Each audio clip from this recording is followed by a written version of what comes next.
Alors, dans cette vidéo, on va voir comment ajouter les éléments qui sont ici, à savoir la petite grille sur le côté, la poignée qui est là et les caches qui viennent masquer le raccord de la poignée dans l'objet.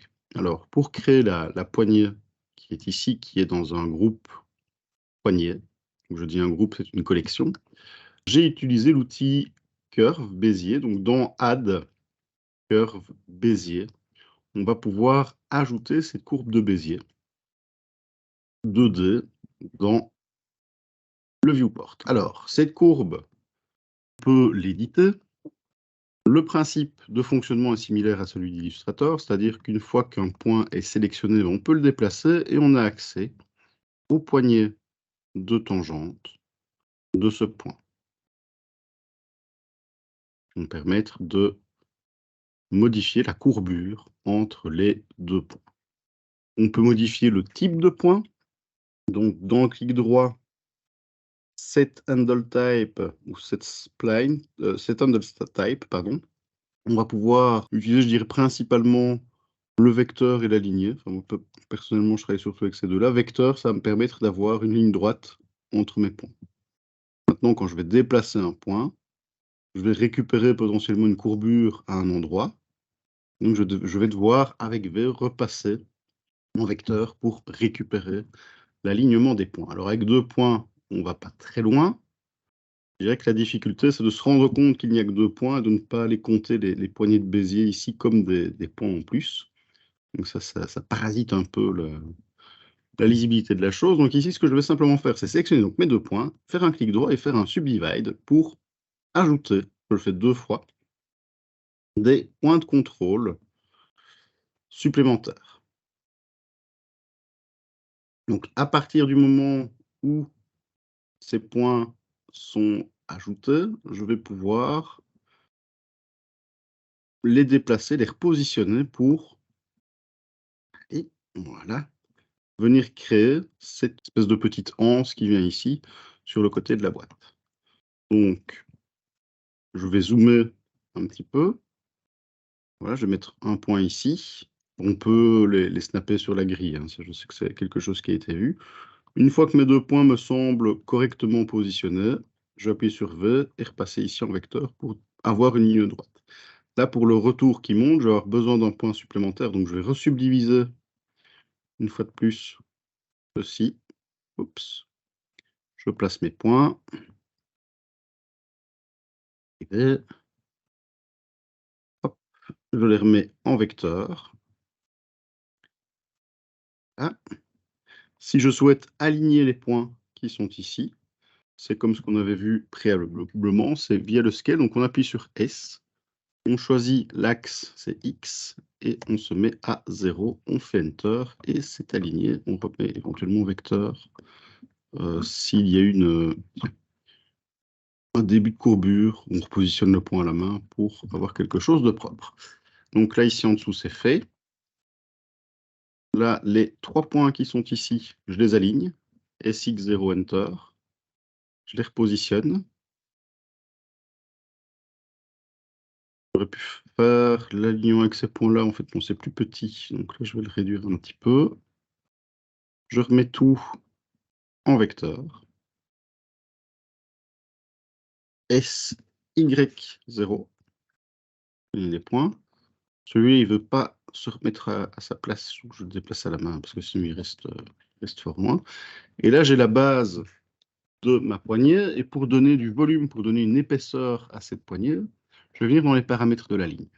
Il était noté que quand on déplace des points, j'étais en vue top orthographique, touche 7 au pavé alphanumérique, de façon à ne déplacer le point que les points ou les poignées tangentes que dans 2 axes, X et Y.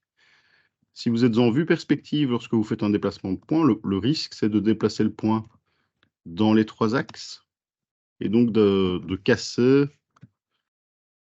le côté plat de la forme que l'on veut avoir, de la faire monter ou descendre. Donc une fois que la ligne est faite, je viens ici dans Object Data Properties et je vais venir dans... c'est pas le bevel, c'est le bevel. Dans bevel, donner ici de la profondeur d'une épaisseur à ma ligne, que l'on voit ici. Vous remarquerez la petite fonction cycle ici au niveau de Active Spline qui permet de fermer la ligne. Alors parfois le menu ici disparaît. Si vous ne le voyez pas quand vous... et que vous en avez besoin, ce qui n'est pas le cas ici quand vous faites une ligne, vous pouvez tenter de redémarrer le programme. C'est un petit bug d'affichage qui normalement était censé être réglé mais qui se reproduit parfois. Je n'ai pas encore trouvé comment le faire disparaître, comment le faire réapparaître. Mais voilà, si vous ne le voyez pas, vous pourrez toujours utiliser éventuellement le raccourci pour boucler la ligne qui lui fonctionnera. Je ne sais pas s'il est dans le clic droit. Je regarde avec vous. Cycle. Non. C'était Alt-C pour faire le cycle. Ah voilà, il est là, toggle cyclique. Voilà. Donc, le raccourci lui fonctionnera même si ce n'est pas visible ici. Cela étant, donc là j'ai quelque chose de très anguleux au niveau de ma ligne. Donc ce que je vais faire, c'est travailler quand même un peu la courbure ici de façon à avoir quelque chose de plus courbe au niveau de ma forme. Alors, c'est amusant, là j'ai la forme qui s'évase un petit peu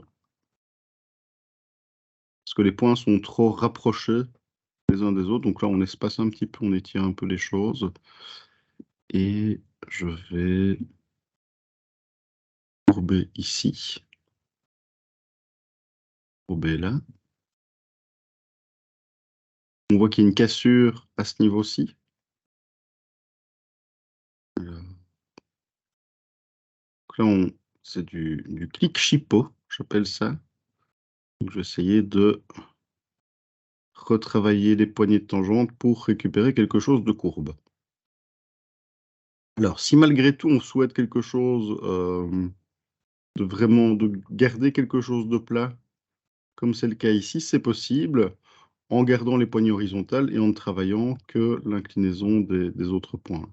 Il y a moyen, rien qu'en jouant sur la position des points, de garder quelque chose de propre. Ici, je vais le repasser en automatique. Je vais les réaligner comme ça. Comme ceci, pardon. Et là, limite, c'est plus facile en automatique, en fait. Par la suite, pour dire de positionner les points, j'aime bien passer par le vecteur, mais après, pour travailler la forme, le mode automatique est, je trouve, un peu plus simple. Par contre, l'alignement qu'on avait fait au préalable, il ne sert plus à grand-chose, donc c'est le côté un peu dommage. Il faut le faire à l'œil.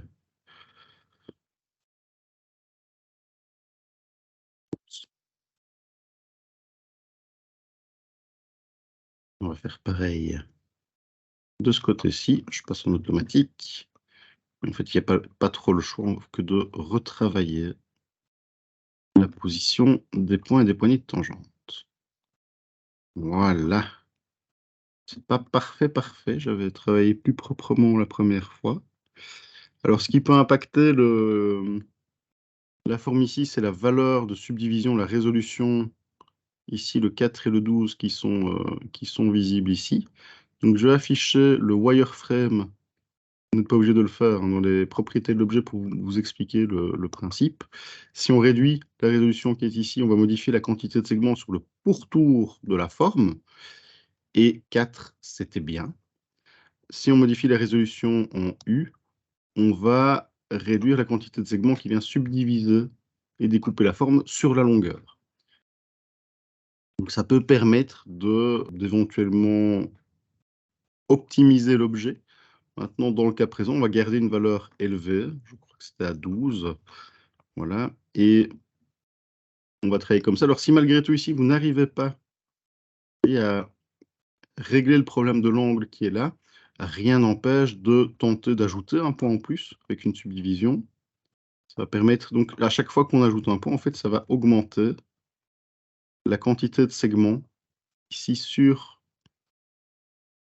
la forme.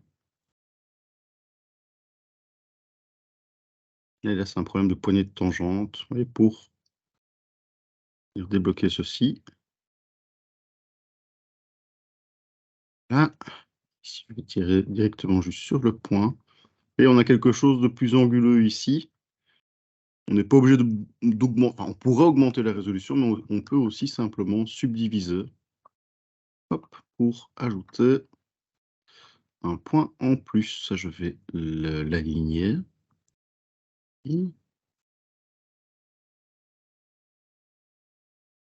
Précisément.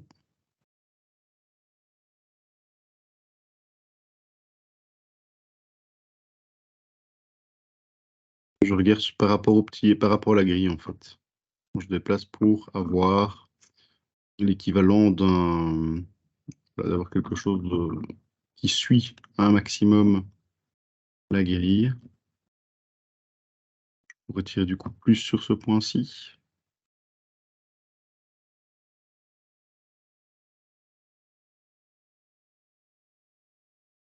Voilà.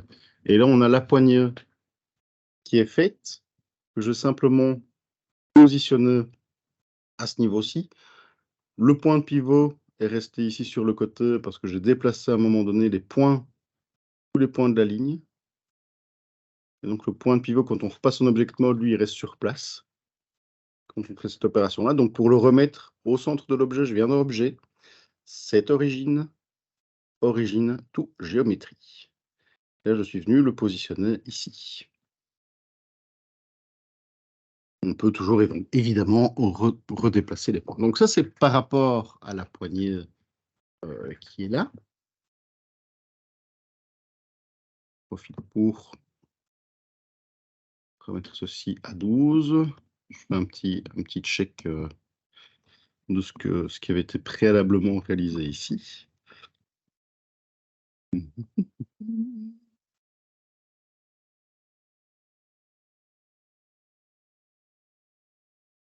OK.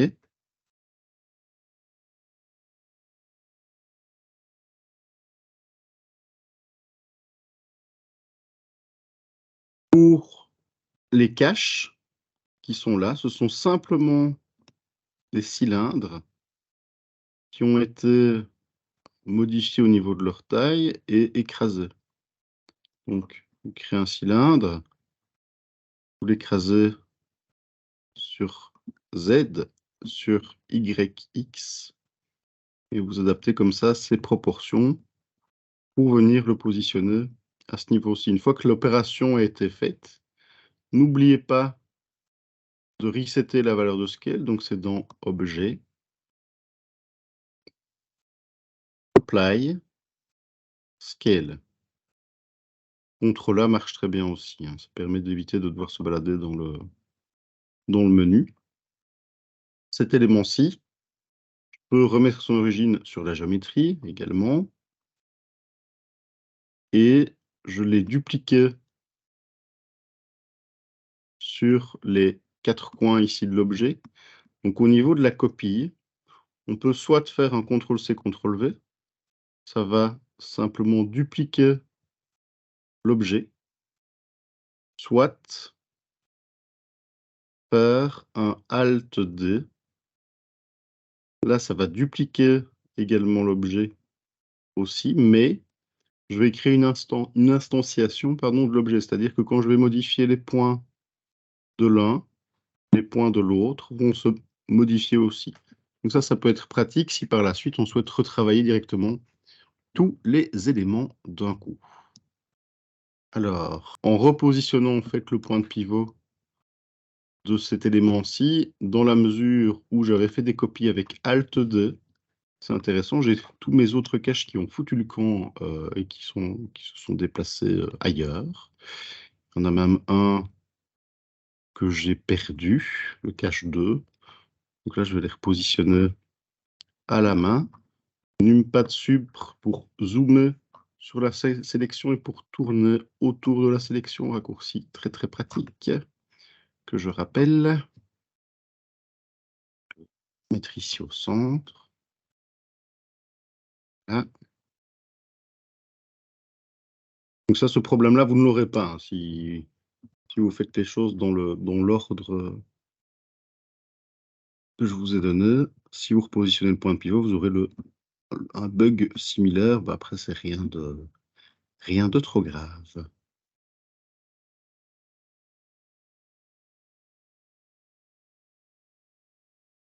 Donc quand je déplace mon objet ici, je viens le déplacer dans 2 axes simultanément à la fois et je tourne en fait autour de l'objet pour me rendre compte de la distance et du mouvement souris que je dois réaliser. Donc là, je me dis: «Bah, OK, il est trop haut et trop à gauche». Donc je vais le redescendre. Je m'arrange pour bien voir l'axe Z, bien voir l'axe X et ça va être quasi bon. Si on veut être plus précis, on doit, repasser dans une vue orthographique et là, on va pouvoir affiner le positionnement de l'objet. Alors, comment est-ce que j'ai obtenu la partie ici de gauche? Donc j'ai pris l'objet poignée 1 qui était renommé, les caches ont été renommées également. Je me dis: «Tiens, j'en ai juste un en trop», je vais le supprimer, voilà. La poignée, pour avoir la poignée de l'autre côté de la boîte, j'ai fait un miroir dessus. Alors pas avec le modifieur miroir parce que ça ne fonctionne pas sur ce type d'objet, mais avec la fonction miroir qui est donc dans Object Mirror, Interactive Mirror et là, on va pouvoir, vous voyez, modifier l'élément qui est ici. Donc je vais d'abord le dupliquer. Je vérifie que je n'ai pas un autre miroir. Tic, tic, tic, je ne pense pas. Donc CTRL-C, CTRL-V cette fois-ci. Ou on pourrait faire un Alt-D et je maintiens X enfoncé pour le déplacer vers la gauche. Ça, c'est un plugin, hein, Line Tools qui est ici, on le verra plus tard. Et ici, je viens donc dans Object Mirror, Interactive Mirror. Je fais un clic gauche pour avoir le menu, pour voir le menu apparaître, et je vais faire un miroir en X et en Y dans le cas présent, pour avoir l'élément donc qui vient venir comme ceci. Donc voilà pour cette petite partie. Alors il reste une petite grille qui a été ajoutée, tiens,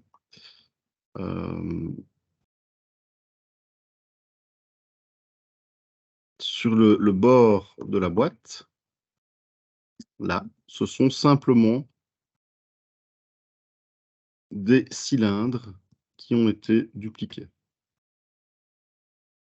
Alors vous remarquez que quand je sélectionne tube métal couleur, j'ai 5 cylindres, enfin plusieurs cylindres qui sélectionnent. Et quand je viens sur tube métal couleur X, ça j'en ai que 1. Donc ça, comment est-ce qu'on fait ce regroupement d'objets? Je vous refais la petite démonstration ici sur le côté. Donc je crée un cylindre.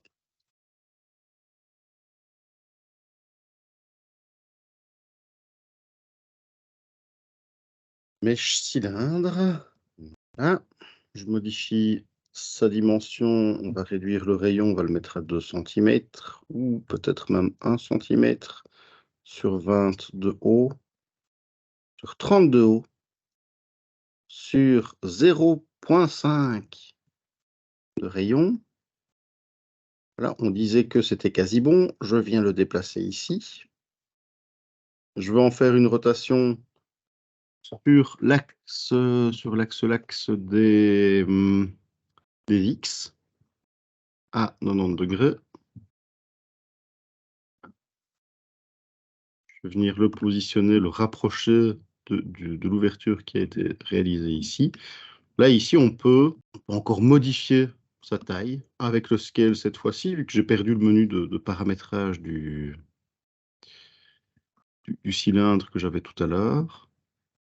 Donc, sur le carré vert pour travailler en ZX si on veut l'épaissir, et sur Y si on veut l'allonger ou le rétrécir. Alors, au niveau du lissage de l'objet, clic droit, Shade Smooth, ça fait un lissage global, et ça vient lisser ici le bord de l'objet. On peut cocher Auto Smooth pour qu'il ne lisse que les polygones qui comprisent entre 0 et 30 degrés.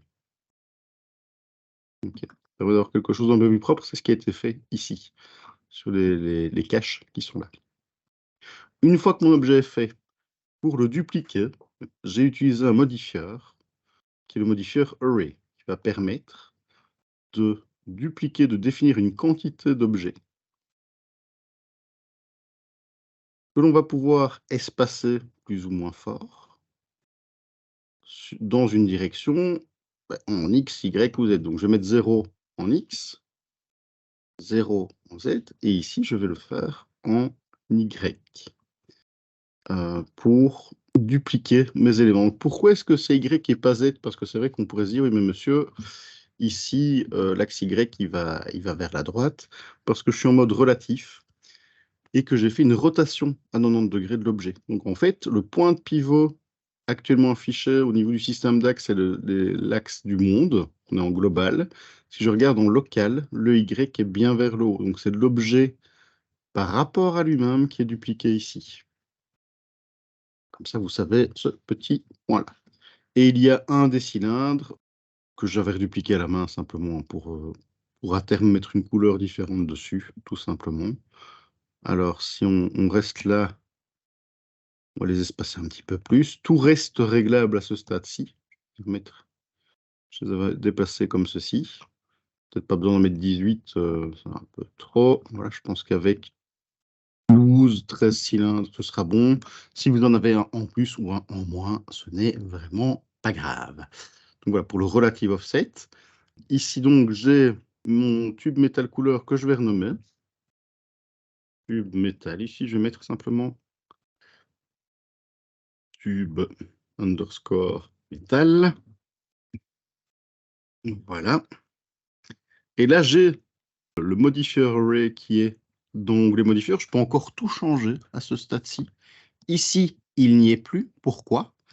Parce que j'ai appliqué le modifieur sur l'objet. Donc, je suis venu sur la petite flèche qui est là et j'ai fait un apply. Ça valide le modifieur, ça l'écrase. L'intérêt, c'est que maintenant, je peux sélectionner chaque objet indépendamment. Donc, si je prends un polygone ici, que je fais un CTRL+ pour agrandir la sélection, j'ai un cylindre qui est sélectionné. Et si je souhaite lui mettre une couleur différente, je peux le séparer en tant que sélection, ce qui va avoir pour effet de le séparer ici du tube métal. J'ai un objet qui est complètement détaché. Oups. On clique, Separate Selection. Voilà. Donc là, on se retrouve avec deux tubes. Donc voilà pour ces éléments-ci. Et alors, pour l'ouverture qui est ici, au niveau de la structure, c'est simplement de l'inset et de l'extrusion.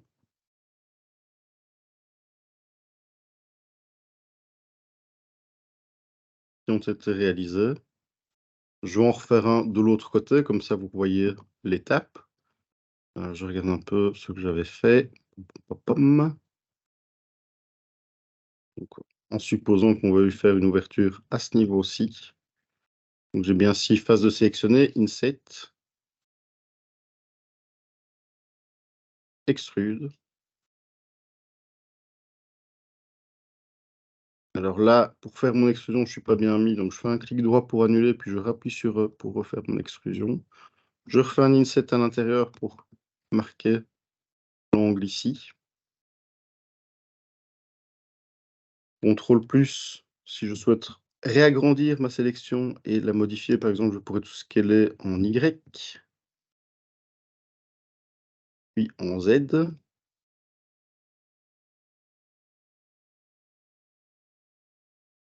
Et puis j'ai marqué les angles.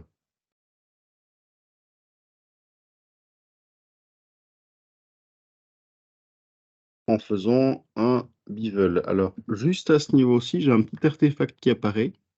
J'ai refait un inset, mais c'est venu se superposer. Donc, à ce niveau-ci, je vais refaire un petit scale pour désuperposer les lignes de segments. À quoi est-ce que j'ai vu que j'avais superposé mes segments? À la couleur, oui, le dégradé. J'avais pas de dégradé, j'avais un contraste très fort entre les polygones, si que il y avait un petit souci.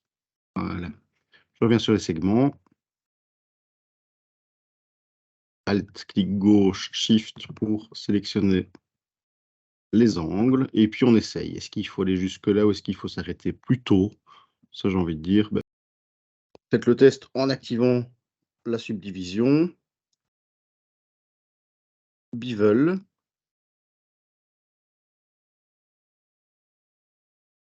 Je reprends l'outil de déplacement. Voilà, là, les angles sont marqués. Je n'ai plus qu'à corriger la structure polygonale à ce niveau-ci. Donc, je fais une fusion. Ici, je la fais simplement au centre. Pas perdre trop de temps à chipoter. Voilà. Et je vais supprimer le segment intermédiaire. Je rappelle qu'à ce stade-ci, si vous voyez un artefact apparaître au niveau du bord de l'objet, par exemple, ce qu'il faudra redécouper dedans, que le ratio espace-polygone ne convient pas. Alors, CTRL Z, j'avais perdu ma sélection. X, je dissous les edges. Et ici, si je veux que le bord soit plus marqué, je pourrais refaire un bevel. À ce niveau-ci, maintenant, si vous voulez quelque chose de plus doux, ça peut aussi. Donc, c'est vraiment une question d'esthétique en fonction de ce que l'on souhaite obtenir. On adapte un peu les choses. Voilà, et là-dedans, j'ai mis les barres, les tubes que vous avez vus. Donc voilà pour cette étape-ci. Et je vous dis à tout de suite pour la suite du cours et des vidéos.